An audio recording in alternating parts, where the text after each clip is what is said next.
much, Chairperson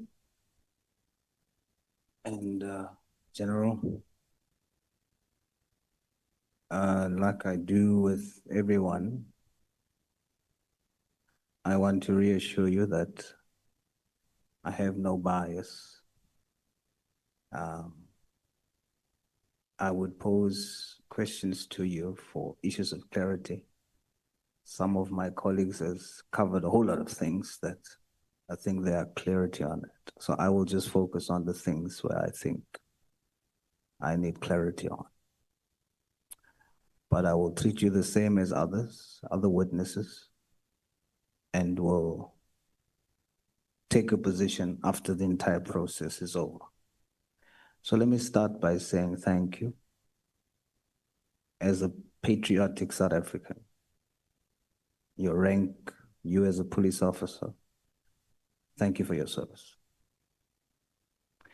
We're going to begin with a controversial issue that was raised in testimony, where General Mkhwanazi testified that members of crime intelligence has advanced equipment that can access people's WhatsApps and deleted messages.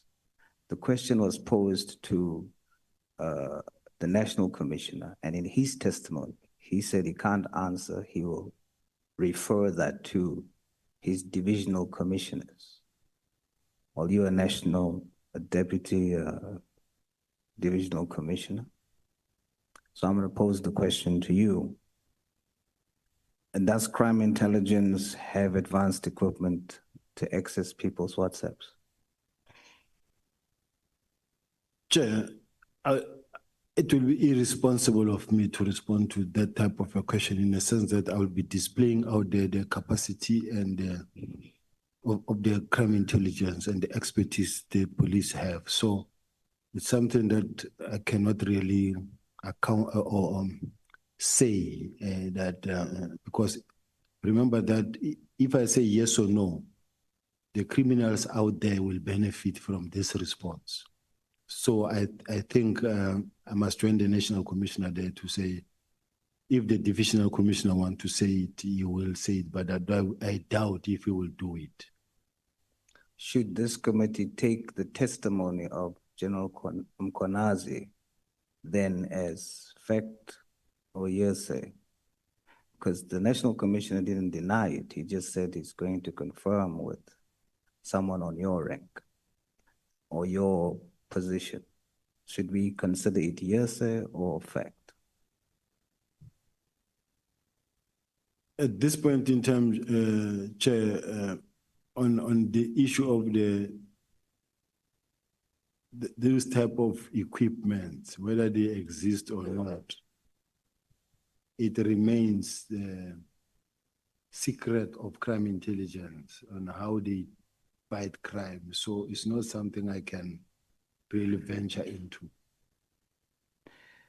Is there a possibility that such equipment does exist? It's the same question that where we come from, Chair, that I cannot really respond to that type of a question, Chair. Out of respect as well, Chair, it's just a question that is not easy when you are a law enforcer. There are allegations around that issue that such equipment does exist and it is an outsourced, it's outsourced equipment, and the outsourced company is a family member of a former minister. Is this allegation true?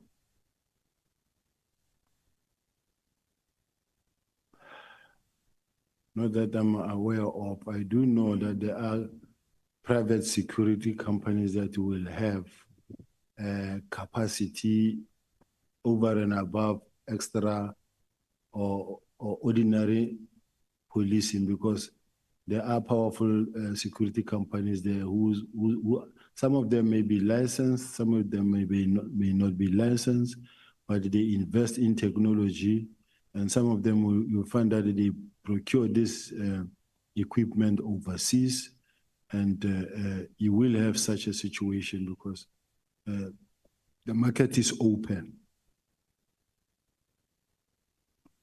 Is that a yes? It's a complicated one for me, Chair. General, on security clearance, do you have security clearance? Yes, I've got it here now. Does General Mkhwanazi have security clearance? I heard him saying he doesn't have it. Does those who are investigating you have security clearance? I don't think so. In the Western Cape Provincial Commissioner, he doesn't have it. In layman's terms, explain what are the implications of investigating without security clearance. Security clearance is not a requirement for an investigation, but if you are a senior manager who comes across or who is expected to deal with top secret document, depending on the level of classification, you are expected to have a top clearance, top security clearance. Because let's say, for instance, you're a provincial commissioner. You deal with matters that some of them are classified and highly classified. I cannot imagine if there's a top secret document that comes, that must be discussed. The provincial commissioner will say, hey, this one I can't work on. I don't have a top clearance certificate. I can't even read it. It must go somewhere. It is expected that all the provincial commissioners, they must have security clearance, top secret clearance certificate. Does General Mkhwanazi access these type of top secret information without a security clearance? Well, some of the things that he mentions, because General Khumalo reports to General Mkhwanazi, some of the things that he mentioned may tell me that he does have access as well. Just hold it, the Honorable Sauls, Honorable Nhlanhla. Chair, I think the General, in responding to Honorable Sauls, says General Khumalo reports to General Mkhwanazi. I think it's a bit tricky and a bit confusing because our understanding is that General Khumalo is the head of crime intelligence.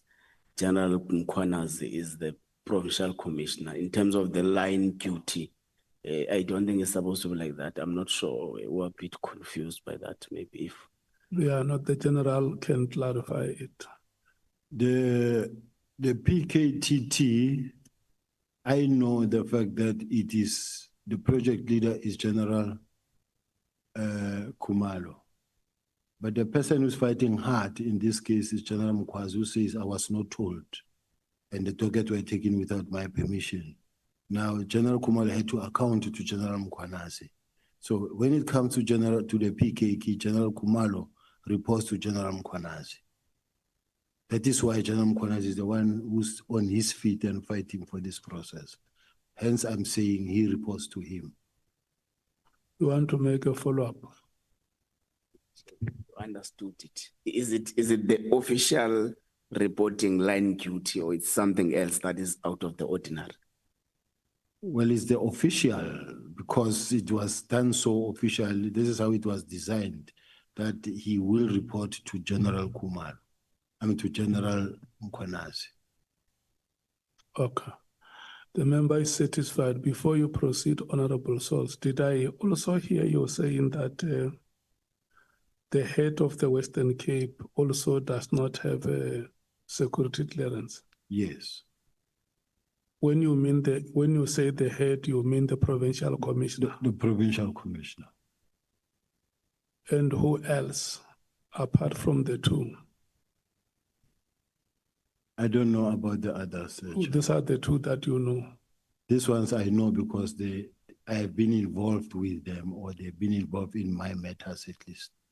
So the question that Honorable Sauls asks you and you respond by saying that yes, General Khumalo reports to General Mkhwanazi, so he may have access to this type of information. It may be happening elsewhere.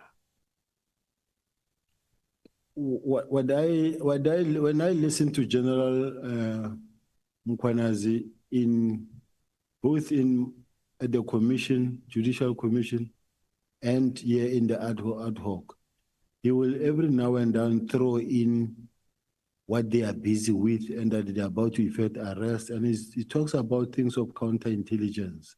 He talks about things that come from the intelligence space. He talks about things that, just like Brown Mohosi will tell you about information that belongs in the intelligence space. But General Mkhwanazi will tell you about something that belongs in the intelligence space himself. Yeah. When I ask this question, General, is to establish understanding whether a provincial commissioner like the one you have in the Western Cape or elsewhere in the Republic who does not have security clearance, is it possible that such incumbents may also have access to that information without them being cleared?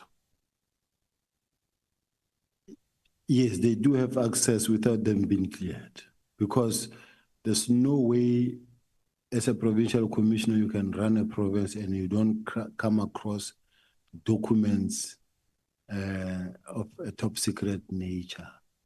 Whether you deal with issues of parliament, whether you deal with issues of a matter, a sensitive matter that is classified as top secret, as a provincial commissioner, you will deal with such a matter.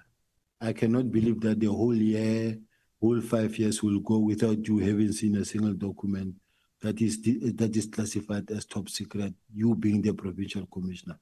But the bottom line is that they don't have security clearance. That is the point that I wanted you to confirm. I'm handing back to Honorable Sauls to continue. Should this be allowed, General?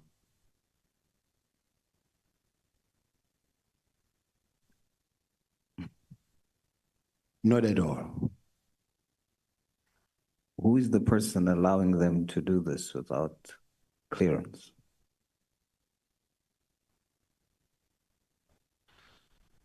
I think the accounting officer is the one who should actually ensure that all people that are appointed in terms of, or as the provincial commissioners or the top structure of the police should have top clearance certificate. Who's the accounting officer that you're referring to? It's the National Commissioner. General Mkhwanazi testified that the Premier Lesufi created a crime prevention unit that was illegal. Was it illegal? I heard him when he was testifying that, and I do know that there's a matter that was actually discussed in one of the POCs. And as far as I'm concerned, it is not illegal, because if it was illegal, I don't think the president would allow the premier to go and continue with something that is illegal, because this is crime fighting and these are enough boots on the ground. They are force multipliers. But in fact, I do know that he go in the meeting, he went to an extent of saying to the National Commissioner, just say the word and I will effect arrest. Okay. And I can safely say that I raised it. The minutes are there. I did say, but you can't say you can arrest anybody there, because the bottom line is there's no way the premier can implement something that was not authorized, because it is firstly job opportunity. Secondly, they play a major role in making sure that they fill up the street. Every corner you come across them, and there's crime prevention. And when you look at the resources and the capacity they are bringing in fighting crime in the city of Joburg, you will realize that the situation has changed, especially city center, where where crime was rife. It was rough to go downtown to be in the city, but since their appointment, they are working and crime has reduced significantly. General, you just said in a meeting, I heard him say, just say the word, I will effect the arrest. Which meeting? Who was in the meeting? And who is he that you are referring to that said he wants to arrest? It was a Board of Commissioners meeting. And in that meeting, that's where he mentioned that because they were actually debating it, including legal, and legal was tasked to go and check whether are these people peace officers or not, and should they be existing or not, because the Constitution says there shall be only one police service. They were saying these people cannot be appointed because one moment you're going to have a situation now where you will have to, or you will be expected to convert them into police officials. So he was saying that these are illegally established. And then, since they are illegally established, he said, just say the word, one word, I will go arrest. So when he says, just say the word, I'll go arrest, I don't know whether he was meaning he will go arrest the premier or he will go arrest all of them. But I guess the minutes of the meeting are there to say it. Who's he? General Mkhwanazi. So General Mkhwanazi, in a meeting discussing this, says to the National Commissioner that he should just give the word and he'll go arrest. Yes. And what stopped, or did the arrest happen? What stopped? No, it couldn't happen because the legal services was assigned to go and check the statute, the law, what the law says, can these people be regarded as peace officers? And I think it was ultimately done where they were sworn in as peace officers. So there are... Okay, Honorable Sauls. May I take you, Honorable Sangwen? Sorry, just a clarity-seeking question. General, which meeting are you referring to? And am I hearing you correctly that the KZN commissioner said he would arrest in Gauteng? Yes. Oh, sorry, which meeting? It was a POC meeting, if I remember very well. But it was a meeting at the college where it was provincial commissioners and other senior officials. Are you satisfied, Honorable Member?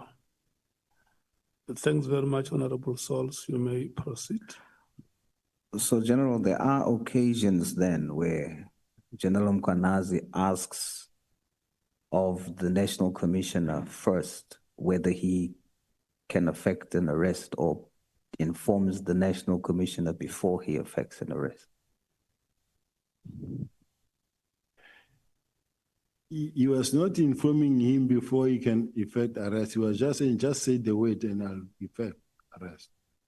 But I'm trying to establish the type of relationship that he would say before he goes and arrest. He would inform or ask. He would, and he should, because remember, he's from KZN, he's not from Gauteng. So whatever that he does in Gauteng, it should be with the permission and the knowledge of the National Commission. I'm asking that because yesterday, not yesterday, when I interrogated the National Commissioner and asked this question on the search and seizure or the arrest for yourself, the National Commissioner said he didn't know about that, or that he doesn't know about arrests. So you saying that it's protocol to inform him? Yes, to say he didn't know, we'll never buy into that. Where was the members from who went to your house to arrest you, but ended up just seizing property? All of them from KZN. Who sent them? I know it's General Mkhwanazi, because people like Brigadier Kunene, the members that I was investigating this case of AKA with, they were there as well. So it's all a team from KZN. So based Which on is what, unfortunate, though. so based on what you just told me, General, you're saying the team that came to your house is coming from KZN. That is correct, Chair. May proceed, Honorable Sauls. so General, based on what you just told me about the National Commission knowing or not knowing, are you saying with that that General Mkhwanazi, as you claim, was the one who sent the members, would have told the National Commissioner of such a arrest or such incision? That is correct, Chair.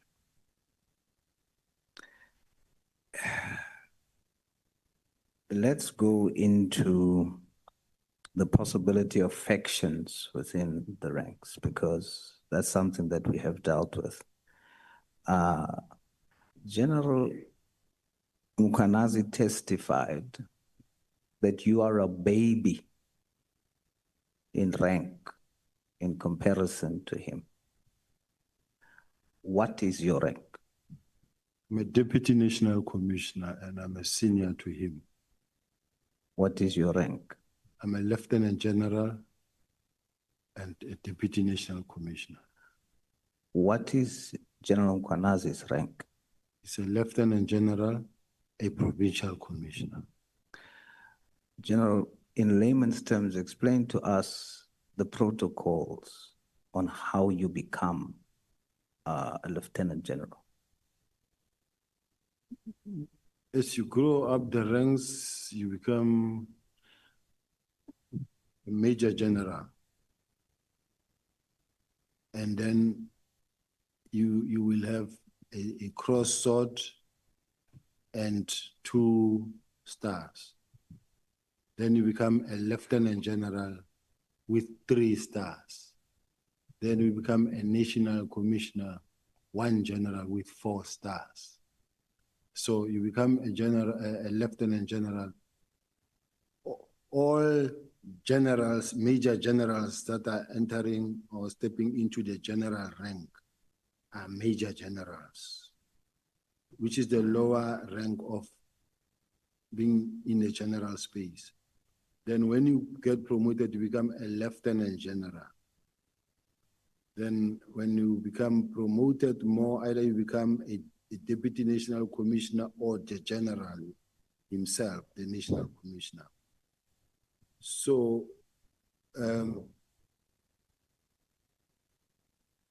let's understand from this point, when General Mkhwanazi was appointed as when he was appointed as the Major General, I was already a general. And then in 2 months, 3 months into his newly appointed position, he was appointed as the acting National Commissioner, which could not happen. And even when he walked into the door, the Lieutenant Generals and Deputy National Commissioner could not even stand up to salute because this is their junior. But for him to be considered and really be put in a position to can act, overnight he was then promoted to become a Lieutenant General. I guess others were saying he's a baby, but he became that Lieutenant General, and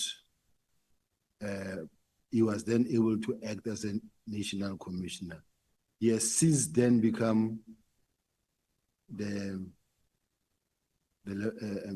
Lieutenant General over the period of time.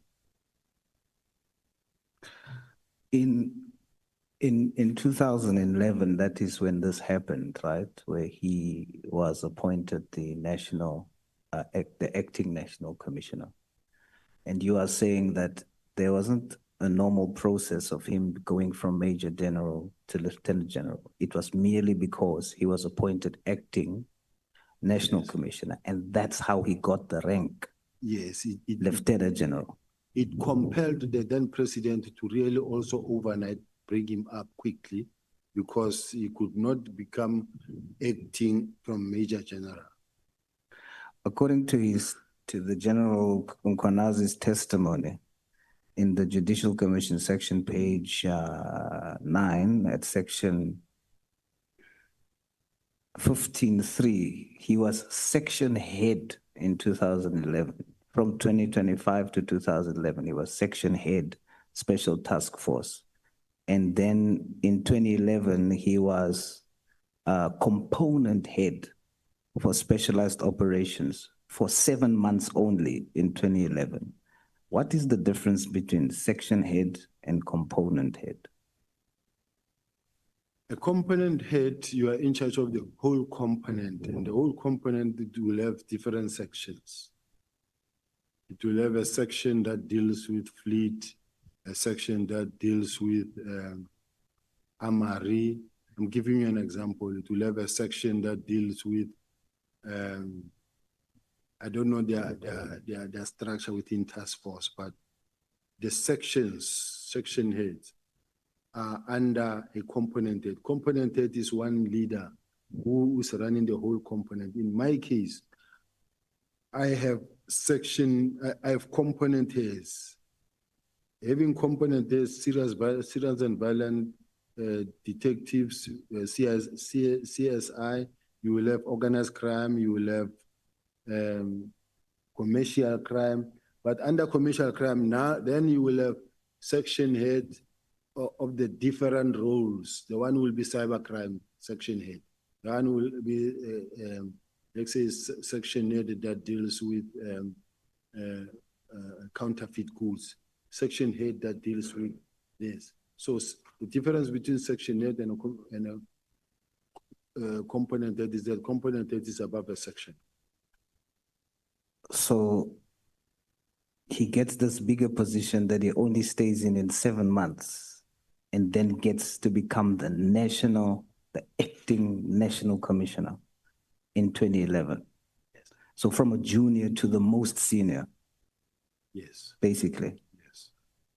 Are you aware that General Masemola was the deputy provincial commissioner until 2010, and in 2010 was then transferred to Pretoria?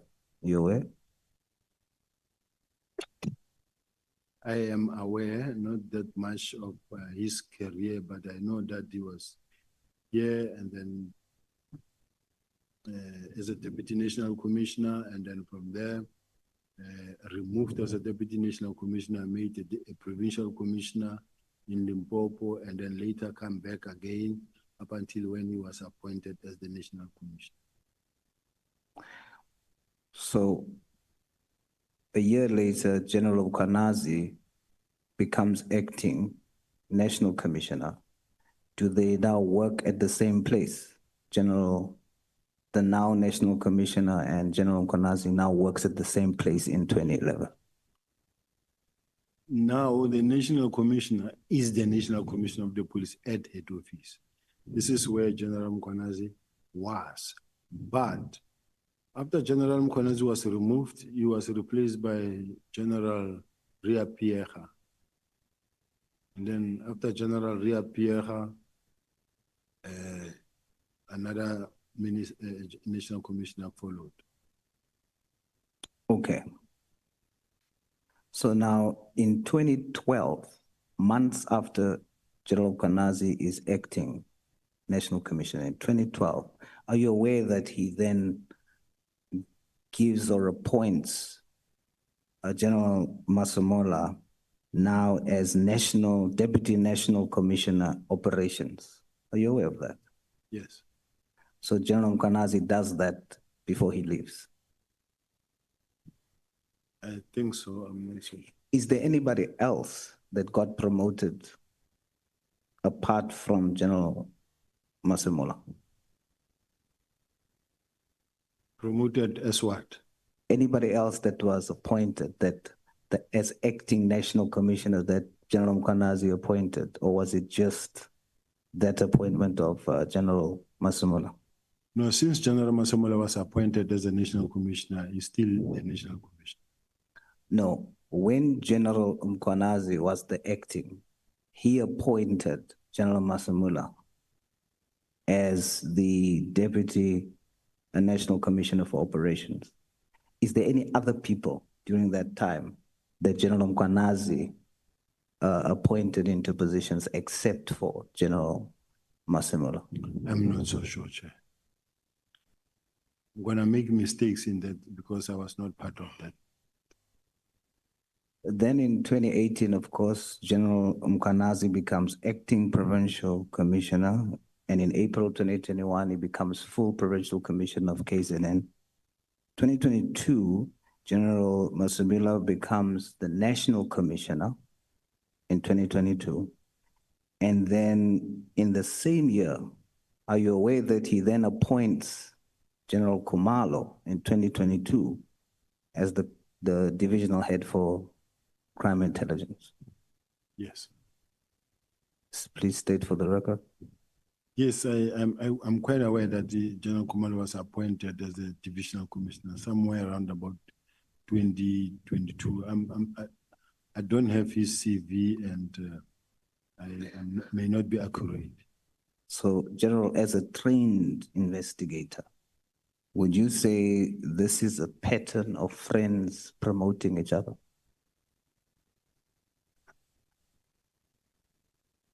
That is not for me really to say at this point in time, Chair.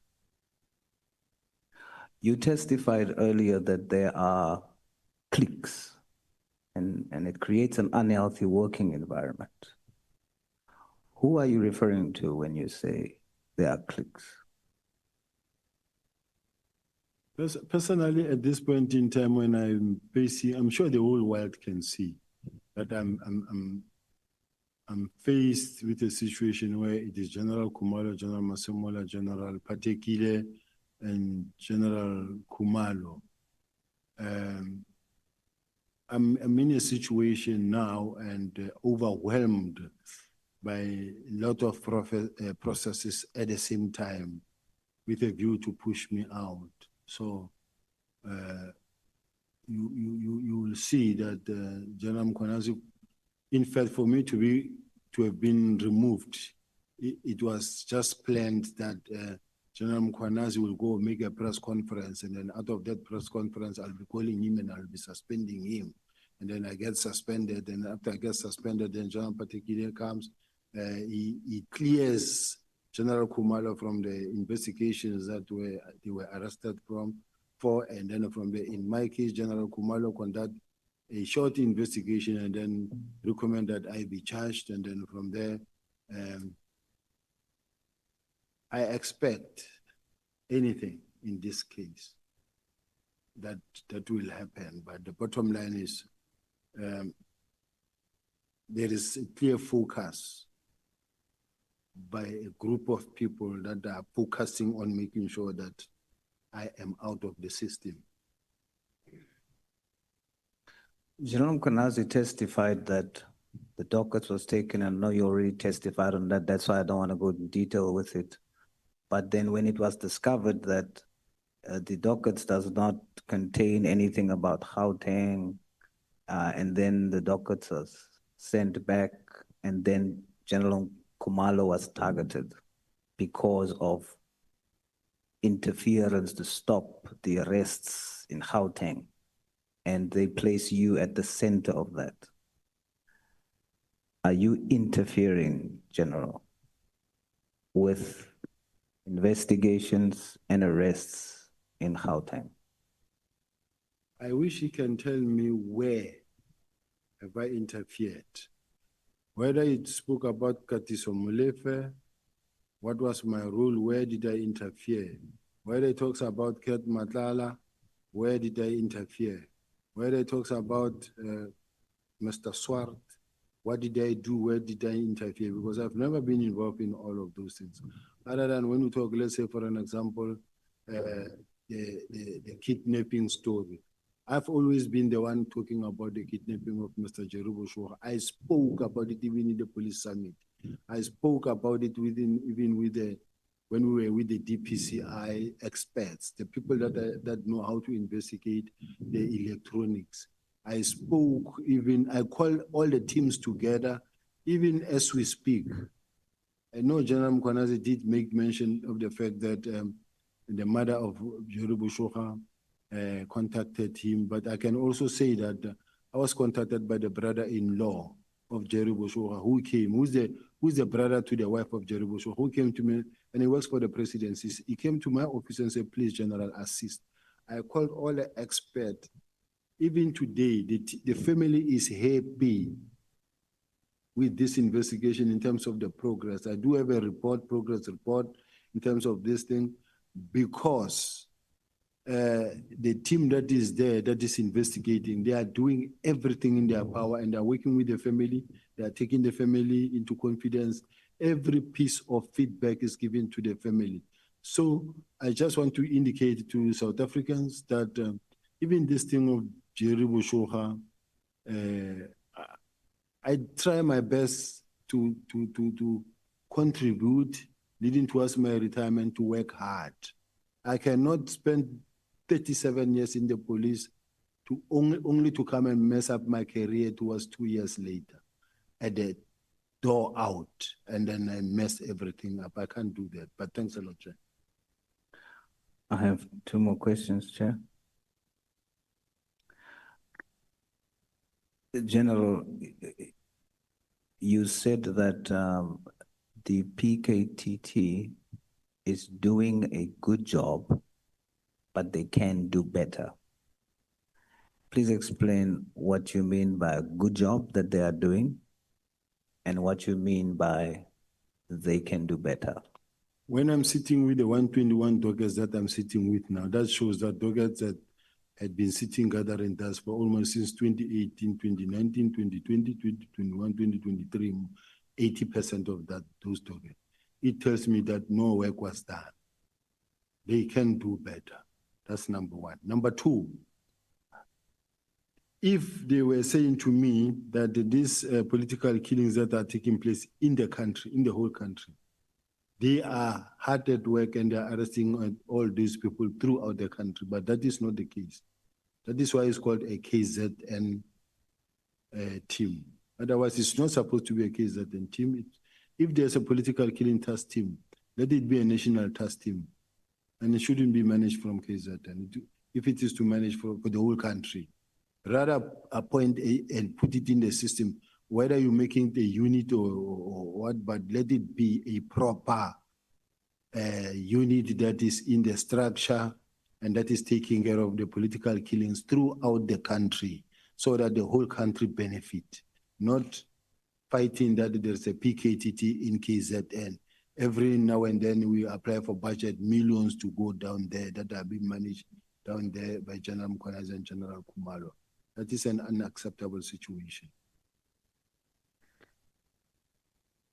Is the top structure of the South African Police Service divided?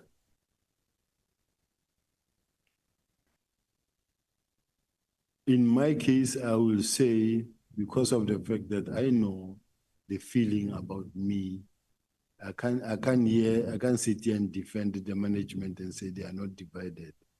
Here am I find myself outside. Here am I find myself resources of the state being used against me. And here am I find myself overwhelmed by many processes at the same time that takes money away from me, and the security of my family also compromised. General, as I close, those divisions, it's not just costing you, it's costing 65 million South Africans. It is putting us at risk, and we all depend on you to keep us safe. We have questions about where is Jocelyn, Nathaniel, Julius, and many other cases.